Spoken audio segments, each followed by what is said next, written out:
ನಮಸ್ಕಾರ ವೀಕ್ಷಕರೇ, ನೀವು ನೋಡ್ತಾ ಇದ್ದೀರಾ ವಿಶ್ವವಾಣಿ ಮನಿ. ನಾನು ಕೇಶವ್ ಪ್ರಸಾದ್. ವೀಕ್ಷಕರೇ, ಸೆಪ್ಟೆಂಬರ್ 1ರಿಂದ ಹಲವಾರು ಮಹತ್ವದ ಹಣಕಾಸು ತೆರಿಗೆ ಬದಲಾವಣೆಗಳು ಜಾರಿಯಾಗುತ್ತೆ. ITR ಫೈಲಿಂಗ್ ಗಡುವು, UPS ಡೆಡ್ಲೈನ್, ಆಧಾರ್ ಅಪ್ಡೇಟ್, ಪ್ರಮುಖ ಬ್ಯಾಂಕ್ಗಳ ಫಿಕ್ಸಡ್ ಡೆಪಾಸಿಟ್ ರೇಟ್ಗಳಲ್ಲಿ ಬದಲಾವಣೆ ಸೇರಿದಂತೆ ನೀವು ತಿಳಿದುಕೊಳ್ಳಬೇಕಾದ ಹಣಕಾಸು ವಿಚಾರಗಳ ಬಗ್ಗೆ ತಿಳಿದುಕೊಳ್ಳೋಣ. ಮೊದಲನೇದಾಗಿ ITR ಸಲ್ಲಿಕೆಗೆ ಸೆಪ್ಟೆಂಬರ್ 15 ಗಡುವು ಆಗಿರುತ್ತೆ. ಆದಾಯ ತೆರಿಗೆ ಇಲಾಖೆಯು 2025-26ರ ITR ಫೈಲಿಂಗ್ಗೆ ಗಡುವನ್ನು ಜುಲೈ 30ರಿಂದ ಸೆಪ್ಟೆಂಬರ್ 15ಕ್ಕೆ ಮುಂದೂಡಿತ್ತು. ಹೀಗಾಗಿ ಸೆಪ್ಟೆಂಬರ್ 15ರೊಳಗೆ IT ರಿಟರ್ನ್ಸನ್ನು ಸಲ್ಲಿಸಬೇಕಾಗತ್ತೆ. IT ರಿಟರ್ನ್ ಸಲ್ಲಿಕೆಯು ವೈಯಕ್ತಿಕ ವರಮಾನ ತೆರಿಗೆದಾರರಿಗೆ, ವೇತನದಾರರಿಗೆ ಬಹಳ ಮುಖ್ಯ ಆಗುತ್ತೆ. 2025-26ರ ಅಸೆಸ್ಮೆಂಟ್ ವರ್ಷಕ್ಕೆ ITR ಸಲ್ಲಿಕೆಗೆ ಸೆಪ್ಟೆಂಬರ್ 15 ಕೊನೆಯ ದಿನ ಆಗಿದೆ. ಒಂದು ವೇಳೆ ಸೆಪ್ಟೆಂಬರ್ 15ರ ಗಡುವು ತಪ್ಪಿದರೆ ಏನು ಮಾಡಬೇಕು ಅಂತ ನೀವು ಕೇಳ್ಬೋದು. ಗಡುವು ಮಿಸ್ ಆದರೆ 2025ರ ಡಿಸೆಂಬರ್ 31ರೊಳಗೆ ಅಂದರೆ ವರ್ಷಾಂತ್ಯಕ್ಕೆ ವಿಳಂಬಿತ ರಿಟರ್ನ್ಸನ್ನು ಸಲ್ಲಿಸ್ಬೋದು. ಆಗ ₹1,000ಗಳಿಂದ ₹10,000 ತನಕ ದಂಡವನ್ನು ಕಟ್ಟಬೇಕಾಗುತ್ತೆ. ಹಾಗಾಗಿ ಈ ಡೆಡ್ಲೈನನ್ನು ಮರಿಬೇಡಿ. ನಿಮ್ಮ ಆದಾಯ ವಾರ್ಷಿಕ 5 ಲಕ್ಷ ಮೀರಿದರೆ ವಿಳಂಬಿತ ITR ಸಲ್ಲಿಸುವಾಗ ₹5,000 ದಂಡ ಅಪ್ಲೈ ಆಗುತ್ತೆ. 5 ಲಕ್ಷ ಅಥವಾ ಅದಕ್ಕಿಂತ ಕಡಿಮೆ ಇದ್ದರೆ ₹1,000 ದಂಡ ಇರುತ್ತೆ. ಹಾಗಾದರೆ ಯಾರಿಗೆ ITR ಕಡ್ಡಾಯ ಅಂತ ನೀವು ಕೇಳ್ಬೋದು. ನೋಡಿ, ಹೊಸ ತೆರಿಗೆ ಪದ್ಧತಿಯಲ್ಲಿ ವಾರ್ಷಿಕ ₹3 ಲಕ್ಷಗಿಂತ ಹೆಚ್ಚು ಆದಾಯ ಇದ್ದರೆ IT ರಿಟರ್ನ್ಸ್ ಸಲ್ಲಿಕೆ ಕಡ್ಡಾಯ. ಅದೇ ರೀತಿ ಹಳೆ ತೆರಿಗೆ ಪದ್ಧತಿಯಲ್ಲಿ ವಾರ್ಷಿಕ ₹2.5 ಲಕ್ಷಗಿಂತ ಹೆಚ್ಚು ಆದಾಯ ಇದ್ದರೆ IT ರಿಟರ್ನ್ಸ್ ಕಡ್ಡಾಯ. TDS ಅಥವಾ TCS ಇಲ್ಲವೇ ಮುಂಗಡ ತೆರಿಗೆಯಲ್ಲಿ ನಿಗದಿತ ಮೊತ್ತಕ್ಕಿಂತ ಹೆಚ್ಚು ತೆರಿಗೆಯನ್ನು ಕಟ್ಟಿದರೆ ಅದನ್ನು ಆದಾಯ ತೆರಿಗೆ ಇಲಾಖೆ ರೀಫಂಡ್ ಮಾಡುತ್ತೆ. ಒಂದಷ್ಟು ಮಂದಿಗೆ ರೀಫಂಡ್ ಸಿಗ್ಬೋದು.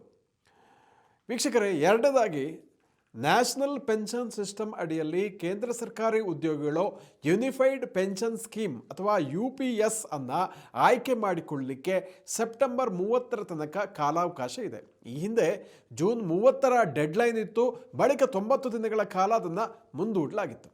UPS ಕೂಡ ಒಂದು ಪಿಂಚಣಿ ಯೋಜನೆಯಾಗಿದ್ದು ನ್ಯಾಷನಲ್ ಪೆನ್ಷನ್ ಸ್ಕೀಮ್ ಅಡಿನಲ್ಲೇ ಬರುತ್ತೆ. ಇದು ಕೇಂದ್ರ ಸರ್ಕಾರದ ನೌಕರರಿಗೆ ಸ್ಪೆಷಲ್ ಆಗಿರುವಂಥದ್ದು. ಯೂನಿಫೈಡ್ ಪೆನ್ಷನ್ ಸ್ಕೀಮ್ ಅಡಿಯಲ್ಲಿ ಕೇಂದ್ರ ಸರ್ಕಾರಿ ಉದ್ಯೋಗಿಗಳಿಗೆ ಖಾತರಿಯ ಪಿಂಚನ್ ಸಿಗುತ್ತೆ. ನಿವೃತ್ತಿಯ ಕೊನೆಯ 12 ತಿಂಗಳಿನ ಸರಾಸರಿ ಬೇಸಿಕ್ ಸ್ಯಾಲರಿಯ ಆಧಾರದಲ್ಲಿ ಖಾತರಿಯ ಪೆನ್ಷನ್ ಅನ್ನು ಈ ಕೇಂದ್ರ ಸರ್ಕಾರಿ ಉದ್ಯೋಗಿಗಳು ಇದರಲ್ಲಿ ಪಡಿಬೋದು. ಈ ಆಯ್ಕೆಗೆ ಸೇರಿಕೊಳ್ಳಲಿಕ್ಕೆ ಸೆಪ್ಟೆಂಬರ್ 30 ಕೊನೆಯ ದಿನ ಆಗಿರುತ್ತೆ. ಕನಿಷ್ಠ 10 ವರ್ಷ ಸೇವೆ ಸಲ್ಲಿಸಿದವರಿಗೆ ಮಾಸಿಕ ಕನಿಷ್ಠ ₹10,000 ಖಾತರಿಯ ಪಿಂಚಣಿ ಇದರಲ್ಲಿ ಸಿಗುತ್ತೆ. ಮೂರನೇದಾಗಿ ರಿಜಿಸ್ಟರ್ ಪೋಸ್ಟ್ ರದ್ದಾಗ್ತಾ ಇದೆ. ಅಂಚೆ ಇಲಾಖೆಯು ರಿಜಿಸ್ಟರ್ ಪೋಸ್ಟ್ ಸೇವೆಯನ್ನು ಸೆಪ್ಟೆಂಬರ್ 1ರಿಂದ ರದ್ದುಪಡಿಸಿದ್ದು ಅದನ್ನು ಸ್ಪೀಡ್ ಪೋಸ್ಟ್ ಸೇವೆಯಲ್ಲಿ ಮರ್ಜ್ ಮಾಡಿದೆ, ವಿಲೀನ ಮಾಡಿದೆ. ಆದ್ದರಿಂದ ನೀವು ರಿಜಿಸ್ಟರ್ ಪೋಸ್ಟ್ ಕಳಿಸಬೇಕಿದ್ರೆ ಸ್ಪೀಡ್ ಪೋಸ್ಟ್ ಮೂಲಕ ಕಳಿಸಬೇಕಾಗತ್ತೆ. ಅಂಚೆ ಇಲಾಖೆ ಆಧುನೀಕರಣ ಆಗುವ ನಿಟ್ಟಿನಲ್ಲಿ ಈ ಬದಲಾವಣೆಯನ್ನು ಜಾರಿಗೆ ತರ್ತಾ ಇದೆ. ಕಡಿಮೆ ಬಳಕೆ ಆಗ್ತಾ ಇರುವಂತಹ ರಿಜಿಸ್ಟರ್ ಪೋಸ್ಟನ್ನು ಸ್ಪೀಡ್ ಪೋಸ್ಟ್ ಜೊತೆಗೆ ವಿಲೀನಗೊಳಿಸ್ತಾ ಇದೆ. ಆನ್ಲೈನ್ ಟ್ರ್ಯಾಕಿಂಗ್ ಮತ್ತು ಬಳಕೆದಾರರಿಗೆ ಕೊಟ್ಟಿರುವುದಕ್ಕೆ ಒಂದು ಪ್ರೂಫ್ ಅನ್ನು ಕೂಡ ಇಲ್ಲಿ ಸಿಗುತ್ತೆ. ಅದಕ್ಕೇನು ತೊಂದರೆ ಆಗೋದಿಲ್ಲ.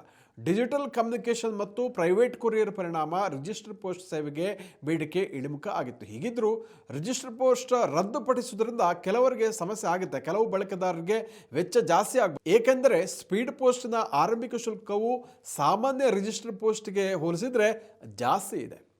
ನಾಲ್ಕನೇದಾಗಿ SBI ಕ್ರೆಡಿಟ್ ಕಾರ್ಡ್ ಇರುವವರಿಗೆ ಸೆಪ್ಟೆಂಬರ್ 1ರಿಂದ ಕೆಲವು ವಿಚಾರಗಳಲ್ಲಿ ರಿವಾರ್ಡ್ ಪಾಯಿಂಟ್ಗಳು ಸಿಗುವುದಿಲ್ಲ.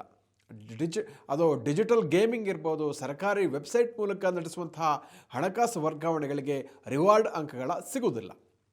ಐದನೇದಾಗಿ ಇಂಡಿಯನ್ ಬ್ಯಾಂಕ್ ಮತ್ತು IDBI ಬ್ಯಾಂಕ್ನಲ್ಲೇ ವಿಶೇಷ FD ಪ್ಲ್ಯಾನ್ಗಳಲ್ಲಿ ಹೂಡಿಕೆಗೆ ಕೊನೆಯ ದಿನ ಸೆಪ್ಟೆಂಬರ್ನಲ್ಲಿದೆ. ಇಂಡಿಯನ್ ಬ್ಯಾಂಕ್ನ 444 ದಿನಗಳು ಮತ್ತು 555 ಹಾಗೂ 700 ದಿನಗಳ ಪ್ಲ್ಯಾನ್ಗಳಿಗೆ ಡೆಡ್ಲೈನ್ ಸೆಪ್ಟೆಂಬರ್ 30ಕ್ಕೆ ನಿಗದಿ ಆಗಿದೆ. ಹಾಗಾಗಿ ಈ ವಿಶೇಷ ಡೆಪಾಸಿಟ್ ಸ್ಕೀಮಲ್ಲಿ ಇನ್ವೆಸ್ಟ್ ಮಾಡೋರು ಇದನ್ನು ಗಮನಿಸಬೇಕು.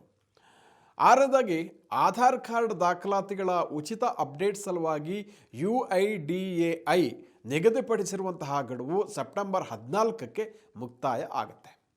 ಏಳನೇದಾಗಿ ಬೆಳ್ಳಿಯ ಆಭರಣಗಳಿಗೆ ಹಾಲ್ಮಾರ್ಕನ್ನು bureau of Indian standard September 1ರಿಂದ ಜಾರಿಗೊಳಿಸ್ತಾ ಇದೆ. ಹಾಗಾಗಿ ಇದರ ಉಪಯೋಗವನ್ನು ಬೆಳ್ಳಿಯ ಖರೀದಿದಾರರು, ಮಾರಾಟಗಾರರು, ಬಳಕೆದಾರರು ಪಡಿಬೋದು. ವೀಕ್ಷಕರೇ, ಈ 7 ಬದಲಾವಣೆಗಳನ್ನು ಗಮನಿಸಿ ಅಂತ ಈ ಸಂದರ್ಭದಲ್ಲಿ ನಾವು ನೋಡ್ಕೋಬೋದಂದರೆ, ಇದೆಲ್ಲವೂ ಕೂಡ ಜನರ ದಿನನಿತ್ಯದ ಆಗುಹೋಗುಗಳಿಗೆ, ಅವರ ಫೈನಾನ್ಷಿಯಲ್ ಲೆಕ್ಕಾಚಾರಗಳಿಗೆ ಸಂಬಂಧಪಟ್ಟಿರೋದ್ರಿಂದ ಗಮನಿಸ್ಬೋದು. ಮತ್ತು ಇದಕ್ಕೆ ತಕ್ಕಂತೆ ಅದಕ್ಕೆ ಬೇಕಾದನ್ನು, ಫಾರ್ ಎಕ್ಸಾಂಪಲ್ ITR ಯಾರು ಸಲ್ಲಿಸಿಲ್ಲ ಅವರು ITR ಸಲ್ಲಿಸುವಂಥದ್ದು, ಅದೇ ರೀತಿ ಆಧಾರ್ ಅಪ್ಡೇಟ್ ಮಾಡದೇ ಇರುವಂಥವ್ರು ಅದರ ಡಾಕ್ಯುಮೆಂಟನ್ನು ಕೊಟ್ಟು ಅಪ್ಡೇಟ್ ಮಾಡೋದು, ಹೀಗೆ ಹಲವಾರು ವಿಚಾರಗಳನ್ನು ಈ ತಿಂಗಳಿನಲ್ಲಿ ಮಾಡಿದರೆ ಪರ್ಸನಲ್ ಫೈನಾನ್ಸ್ ತುಂಬ ಒಂದು ಅಚ್ಚುಕಟ್ಟಾಗಿ ಇರುತ್ತೆ ಅಂತ ಹೇಳ್ಬೋದು. ವೀಕ್ಷಕರೇ, ಇಂತಹ ಮತ್ತಷ್ಟು ಉಪಯುಕ್ತ ವಿಡಿಯೋಗಳಿಗೆ ವಿಶ್ವವಾಣಿ ಮನಿ ಯೂಟ್ಯೂಬ್ ಚಾನಲನ್ನು ವೀಕ್ಷಿಸಿ ಹಾಗೂ ಸಬ್ಸ್ಕ್ರೈಬ್ ಮಾಡಿ. ವಂದನೆಗಳು.